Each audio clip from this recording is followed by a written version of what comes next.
بسم اللہ الرحمن الرحیم۔ السلام علیکم بچوں، آج ہم اردو بے کا کام کریں گے۔ نردبان صفحہ نمبر 68 اور 69۔ آپ بھی نردبان کا صفحہ نمبر 68 اور 69 نکالیں، اس پہ جماعت کا کام لکھیں اور میرے ساتھ ساتھ آپ سب نے بھی کام کرنا ہے۔ آج ہم پڑھیں گے محاورات۔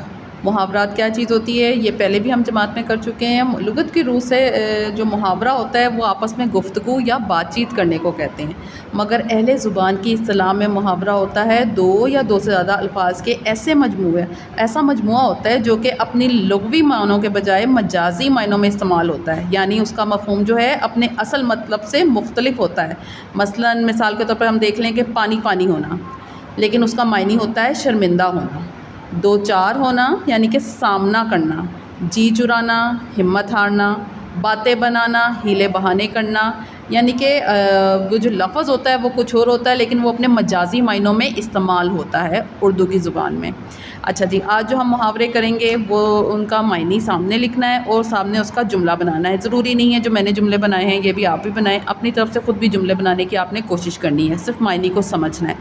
پہلا لفظ ہے آڑے ہاتھوں لینا، جس کا معنی ہے برا بھلا کہنا۔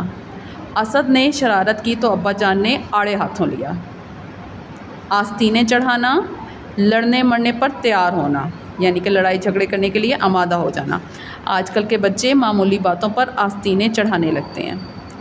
ٹانگ اڑانا، دخل اندازی کرنا، مداخلت کرنا۔ دوسروں کے معاملات میں ٹانگ مت اڑاؤ۔ آنکھیں دکھانا، بے مروت ہو جانا۔ اپنے والدین کو کبھی آنکھیں نہ دکھانا۔ چولی دامن کا ساتھ ہونا، دائمی تعلق ہونا، پکا ناتا پکا رشتہ ہونا۔ ادب اور زندگی میں چولی دامن کا ساتھ ہے۔ دانت کھٹے کرنا، شکست دینا، ہرا دینا۔ بدر کے میدان میں مسلمانوں نے کفار کے دانت کھٹے کر دیے۔ اچھا جی، آنکھیں نکالنا، گھور کر ڈرانا۔ بے وفا ملازم پر مالک آنکھیں نکالے تو بجا ہے، یعنی کہ ٹھیک ہے۔ اوسان خطا ہونا، جس کا معنی ہے سخت گھبرا جانا۔ ڈاکو کو دیکھ کر میرے اوسان خطا ہو گئے۔ باچھیں کھلنا، یعنی کہ بے انتہا خوشی ہونا، بہت زیادہ خوش ہو جانا۔ نانی جان کی آمد سے حامد کی باچھیں کھل گئیں۔ بال کی کھال اتارنا، چھان بین کرنا۔ امجد ایسے بال کی کھال اتارتا ہے کہ عقل حیران رہ جاتی ہے۔ رونگٹے کھڑے ہونا، خوفزدہ ہو جانا۔ کل کے حادثے کا سن کر ہمارے رونگٹے کھڑے ہو گئے۔ اپنا الو سیدھا کرنا، یعنی کہ اپنا مطلب نکالنا۔ خود غرض لوگ اپنا الو سیدھا کرنا بخوبی جانتے ہیں، یعنی کہ بہت اچھے طریقے سے جانتے ہیں۔ ٹامک ٹوئیاں مارنا، یعنی کہ اندازے پر چلنا۔ جب تک اصل بات نہ پتہ ہو تو ٹامک ٹوئیاں مت مارا کرو۔ تارے نظر آنا، ہوش اڑ جانا۔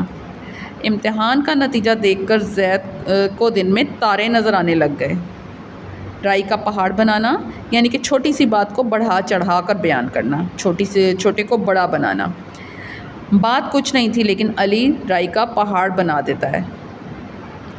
اب ہم کریں گے صفحہ نمبر 69۔ بیٹا یہاں پہ جو جملے لکھے ہوئے ہیں یہاں سے آپ نے محاورہ تلاش کرنا ہے اور اس کے معنی لکھنے ہیں۔ میں نے تو اپنی کتاب کے اوپر دیکھیں جو محاورہ ہے اس کے نیچے لائن لگائی ہے اور اس کا مطلب جو ہے اس کے سامنے لکھا ہے، لیکن آپ کے نیچے کالم، آپ کی جو بک ہے، جو آپ کی کتاب ہے آپ کے پاس، اس پہ کالم بنا ہوا ہے۔ محاورے کے کالم میں محاورہ لکھنا ہے اور معنی کے کالم میں اس کا معنی لکھنا ہے۔ سب سے پہلے نمبر 1، اس تقریب میں بچوں کی تعداد آٹے میں نمک کے برابر ہے۔ اس میں محاورہ ہے آٹے میں نمک کے برابر، یعنی کہ آٹے میں نمک کے برابر آپ نے یہاں پہ لکھنا ہے محاورے کے کالم میں، اور اس کا معنی بہت تھوڑی مقدار، بہت تھوڑی تعداد، وہ آپ نے معنی کے کالم میں لکھنا ہے۔ دوسرا جملہ ہے پہلے ہندوستان میں مسلمان مغل حکمرانوں کا بول بالا تھا۔ بول بالا ہونا، چرچا ہونا، مشہوری ہونا۔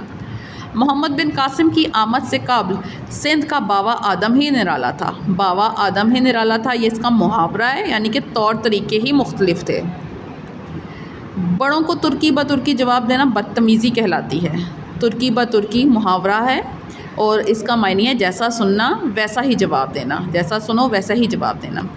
اچھا نمبر 5، زمانے کی ٹھوکریں انسان کے لیے سبق ہوتی ہیں۔ محاورہ ہے زمانے کی ٹھوکریں۔ اور اس کا معنی ہے برے حالات۔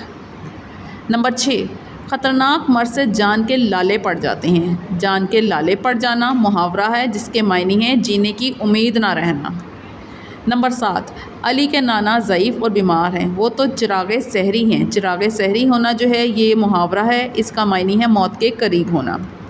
نمبر 8، ماہ رمضان آتے ہی پھلوں کی قیمتیں آسمان سے باتیں کرنے لگیں۔ محاورہ ہے آسمان سے باتیں کرنا جس کا معنی ہے بڑھ جانا، زیادہ ہو جانا۔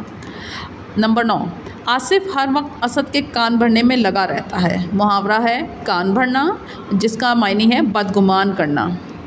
نمبر 10، کبھی کبھی انسان کی عقل پر پردے پڑ جاتے ہیں۔ عقل پر پردے پڑ جانا محاورہ ہے جس کے معنی ہے کچھ سمجھ میں نہ آنا۔